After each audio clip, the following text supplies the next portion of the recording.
Your Honor, the state requests that you continue to hold the defendant, Jennifer Gledhill, without bail. In this case, there is substantial evidence. There's substantial evidence that supports that Matthew Johnson is not missing. Matthew Johnson was murdered by the defendant. I want to briefly go over the evidence in this case. As I've previously told the court, this is an active investigation, and there is significant, substantial evidence discovered after the charging document was filed, and I will include information regarding the new evidence in the state's argument.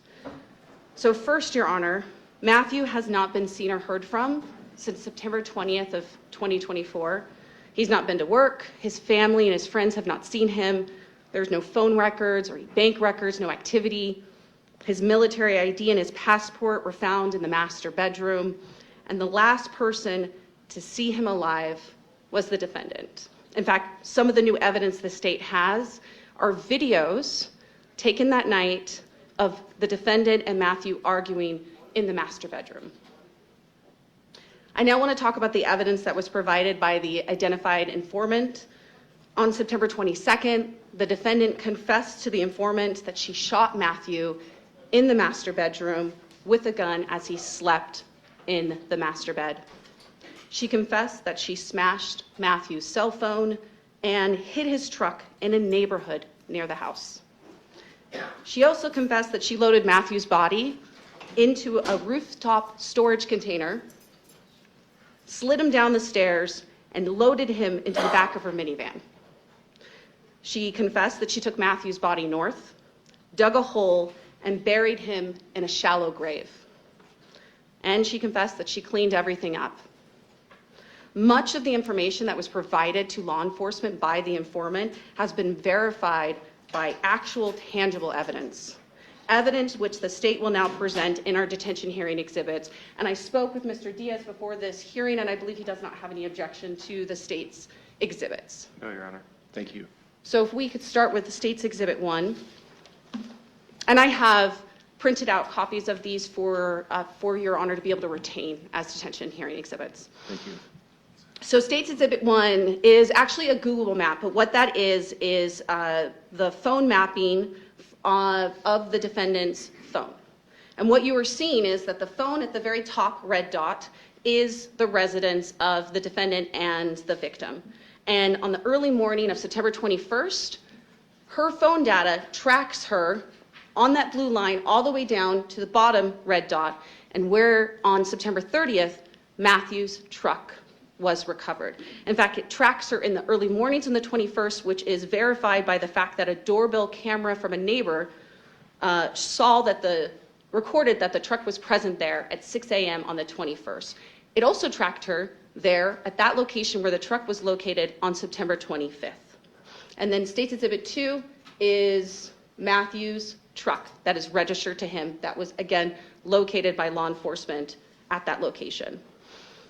Now, during a search of the defendant's and Matthew's residence, the police observed the following: a new mattress on the master bed, a smell of bleach in the house, fresh wipe marks from the cleaning on the wall behind the master bed, and blood found in the carpet underneath the master bed and on the slats of the master bed. On State's Exhibit 3 is a cutout from that rug. Now, the location of that blood stain is consistent with where Matthew would sleep, put his head on the mattress. And that's consistent from the videos that the state has, that the evidence in this case of them arguing in their bedroom that night. Now, going to State's Exhibit 4, now that is Blue Star imaging that confirmed that it's positive for human blood. And in addition, DNA analysis has confirmed that that is Matthew's blood. And State's Exhibit 5 is also Blue Star imaging confirming that it's human blood on the slats of the master bed. Now I'd like to move on to State's Exhibit 6. This is the mapping of the defendant's phone on September 22nd. It shows her traveling up north. It also, during that time, she also turned her phone off for 2.5 hours. There's also videos that confirm that videos at different locations that confirm she's up north during this time. However, there is new evidence in this case. If we look at State's Exhibit 7, law enforcement did in fact locate that rooftop storage container with the assistance of the military in Davis County. It was located after a storm. We believe it floated from where it was concealed by the defendant. If you go to State's Exhibit 8, State's Exhibit 8 is that same storage container. You can see that it was duct taped, but I want to note the specific design and the logo from that container. If we could go to 9. This is a screenshot recovered from the defendant's phone. And if we go to State's Exhibit 10, this is zoomed up close. You can see it's the same design, it's the same logo. We go to 11. This is Blue Star imaging from blood found, human blood found in that storage container. DNA analysis has determined that it's Matthew's blood. There's also additional evidence that has been discovered. If we can go to 12. Now that GPS phone data, that tracking map that we showed on the previous exhibit, put the defendant at a specific location. A location that, upon further investigation, it turns out the defendant discarded even more evidence. Law enforcement located the master bed foam mattress and pillows which were wrapped up in a rug from the residence. If we go to 13. Now 13 is that same rug, and that is the mattress pad and pillows, we believe, from the defendant's residence. If you could go to 14. Now 14 is in fact a screenshot from a body camera a month prior to the murder, and that is of the master bedroom. And you can see it looks just like the same foam mattress. And then State's Exhibit 15, that is the rug that was wrapped around the foam mattress and the pillows unobscured. And we go to 16. 16 is a screenshot from the defendant's phone taken from 2023. That is the same rug, and that is Matthew Johnson next to the same rug. Your Honor, I have no more exhibits, but I do have some additional information. There is right before the defendant reported Matthew missing, the informant recorded a phone call with the defendant. And rather than playing it here, I just want to summarize some points and what is recorded on that recording. In the phone call, the defendant apologizes for telling the informant about what happened. She tells him to not think of her as a monster and to remember her who she was before she opened her mouth. And the informant tells the defendant that he was frightened by what she had told him. And then the informant, and I quote, says to her, hypothetically, if the roles were reversed and I did something to someone and I told you that I carried it out, like, you would be shocked and scared, wouldn't you? And the defendant responds, quoting, well, not if I deserved it.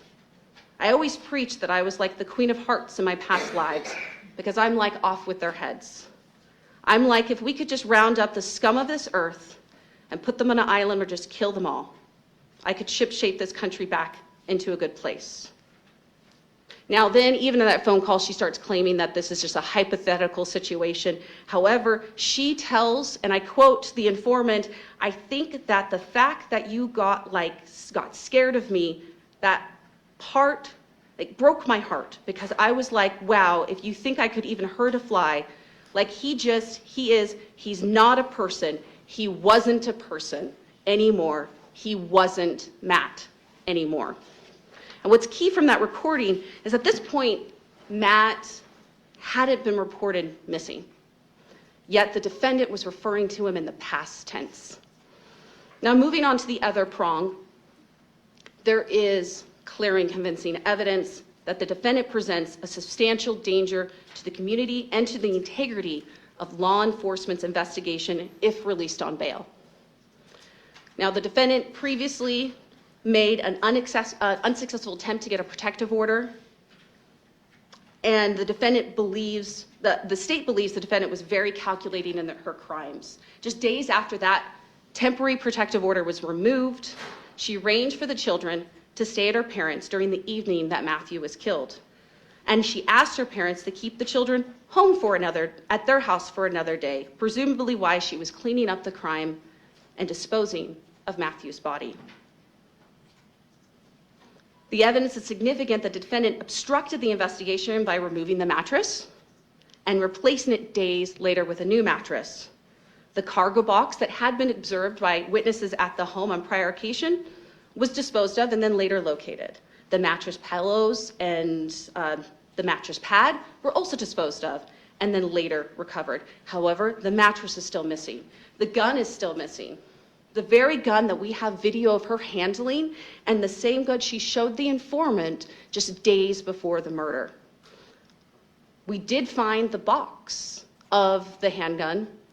The defendant hid the box in a onesie at her parents' home.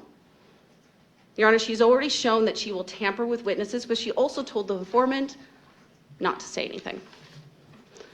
The evidence in this case is substantial, and if released, the defendant will continue her efforts to cover her crime. Further, the defendant is a flight risk. The defendant told the informant that she would kill herself before spending her life in prison, or that she would flee the state with her children. Now, I wanted to remind the court that there was a letter filed a long time ago from Matthew Johnson's family. I just want to briefly reference that letter where the family is urging you not to release the defendant on bail. The reasons, and just quoting from that letter, the reason Jennifer should not be released is due to the evidence tampering, witness tampering, concern for the kids. They're concerned that she may harm herself or others. They're concerned that she killed her husband, the father of her children, and that the Johnson family would be in a state of shock, terror, and fear. They also say that if she can brutally murder her husband with no remorse, she's clearly capable of harming her children. She's uncooperative in helping law enforcement locating the children's father's body. They're concerned that she could flee the state or country. They're concerned that she could harm or contact the informant. In fact, the informant has expressed fear if she were to be released. And she could plant or stage false evidence. As I said, Your Honor, the family urges you to hold the defendant in custody without bail. The search for Matthew Johnson's body is ongoing, and his family just wants to bring Matthew home. And they are concerned that if the defendant is released, she will continue to obstruct those efforts. And for all these reasons, the state has met its burden, and we ask that you hold the defendant without bail. Thank you, Your Honor. Thank you, Ms. Paulus. Mr. Diaz. Yes, Your Honor.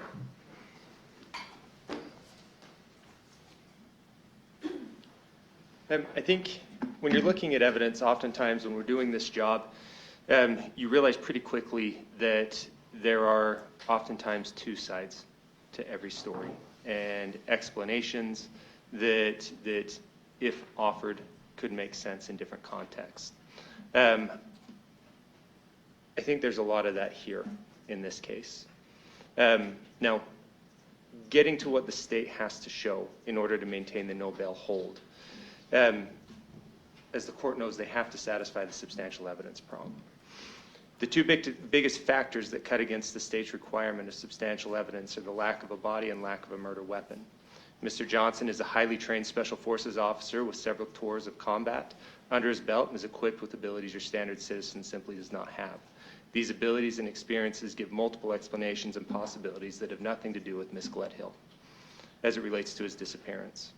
Further, Your Honor, the lack of confirming evidence, I would argue the lack of confirming evidence on items allegedly disposed of by Ms. Gledhill is another cut against the state's requirement of substantial evidence.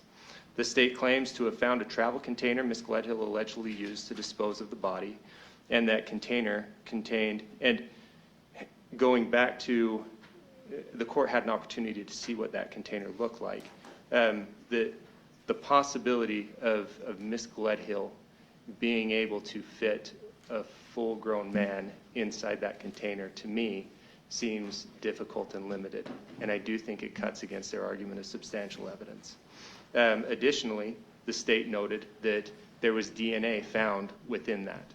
What the state does not note as it relates to that DNA found in that container is that initially when they found that DNA, there was so little DNA that it required a notice to consume, saying that they could only test it once, and that if we chose to, there wouldn't be enough DNA left for us to test to confirm it.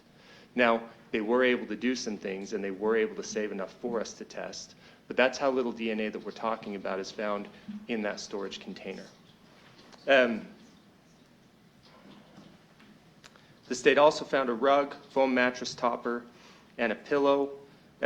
What hasn't been provided to me and what I didn't hear the state talk about today is on this mattress topper and on these pillows where this alleged murder is said to have happened, I have yet to see any sort of confirming DNA or blood evidence as it relates to those. And it's the same thing with the rug. So even though those things are confirming of potentially someone, potentially Ms. Gledhill, disposing of those things, it's not really, on its face, evidence of the murder, of the alleged murder. As it relates to the shallow grave, both Cottonwood Heights Police Department and the Army Reserve has searched all over the areas extensively with not only manpower, but also the use of drones. Still, no body, no weapon. The state brought up video of an argument that was had, but that's all it is video of an argument. And if we're bringing up the argument, I have had the opportunity to look at those. And there are moments where Matthew is incredibly aggressive with my client. As it relates to the conversation with her post-divorce filing partner, the statements as read provide not a lot of real context. These are kind of taken from different places. And again, it's not giving the court a full picture of what's going on in that conversation. As far as clear and convincing evidence, Your Honor, I want to start with the risk to flee.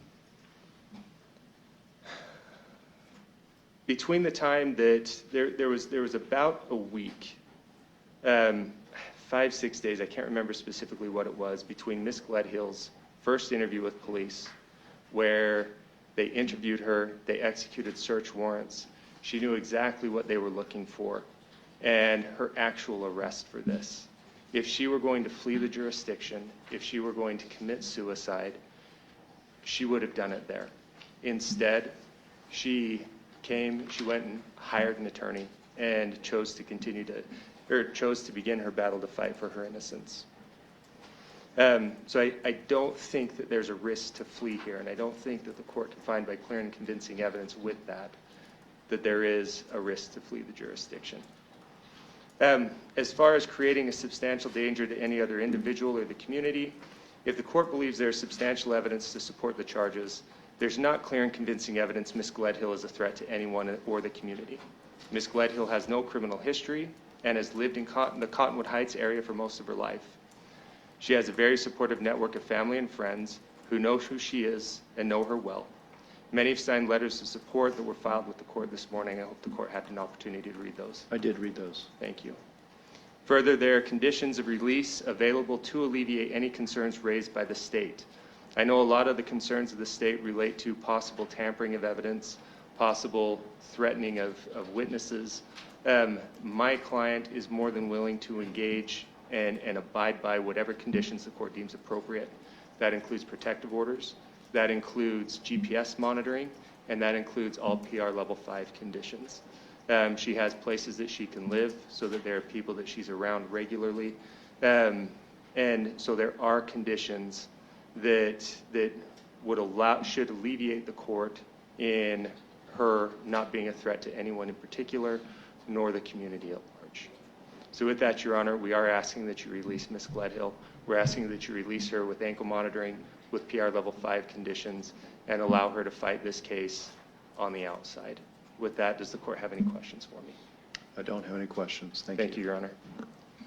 Your Honor, would the state have an opportunity just to respond briefly? You may. Yes. Your Honor, Mr. Diaz claims that there's so little DNA is just a misstatement of how DNA is tested. The DNA is swabbed off of evidence, and only half for the container, only half of the swab was needed to confirm that it was Matthew Johnson's blood on that container. The defendant is free to test. There's actually, we did not have to consume, and the defendant is free to test the other half. And as I indicated in my previous argument, serology also confirmed that it was human blood on the carpet and in the container. And we know Matthew Johnson's blood is on the carpet as well. And in regards to the container argument of whether or not Matthew Johnson's body can fit in there, we don't know what happened with his body. The only person who knows is the defendant. However, that is a perfect mechanism, the container, to slide down the stairs. And it's the state's theory that she didn't put it on the top. She was able to lift it up into the back of her van. And in the video that the state has obtained of the two of them arguing, at no time was Matthew Johnson at all physically violent, and there were no bruises on the defendant's body. Thank you. Okay, thank you. I appreciate the presentations today. Ms. Gledhill, your attorney, I'm sure, has explained this. It's been discussed here today. Under Utah law, anyone who's been arrested or charged with a criminal offense is entitled to bail as a matter of right, except with certain conditions. The court has to make certain findings to say that bail isn't appropriate. The state here has argued that there is substantial evidence to support the felony charges that have been filed here. And I agree that there is substantial evidence. We can debate whether that evidence is enough for a conviction, but that's not the level that I'm looking at. It's not the same level as if this matter were to go to trial to determine guilt or innocence. Substantial evidence is less than that. And I do believe that the state has presented enough evidence to meet that prong of the statute. The second prong is, can the court find by clear and convincing evidence one of several things? And one of the things that the state has talked about is a substantial danger to an individual or to the community, and that's after I consider any conditions of release that I could potentially impose. And those conditions of release then could mitigate that danger. I do find by clear and convincing evidence that there is a substantial danger to an individual, that being the informant that the state has referenced, as well as to the community. I have considered whether any conditions of release would be appropriate and mitigate against those concerns, and I appreciate the suggestions that Mr. Diaz has given. But given what we are dealing with here, given the evidence that I've been presented with today, including the proffers, I don't believe any conditions can sufficiently mitigate against that substantial danger. So I do find that the state has met the burden under the statute to have the no bail hold remain, and that'll be the decision of the court today. So, Mr. Diaz, how would you like to schedule this further? Your Honor, if we could go out 2 weeks. We can go to March 14th, 1 p.m. Perfect. Does that work for the state? It does. Okay, March 14th, 1 p.m. for pretrial conference. Thank you all.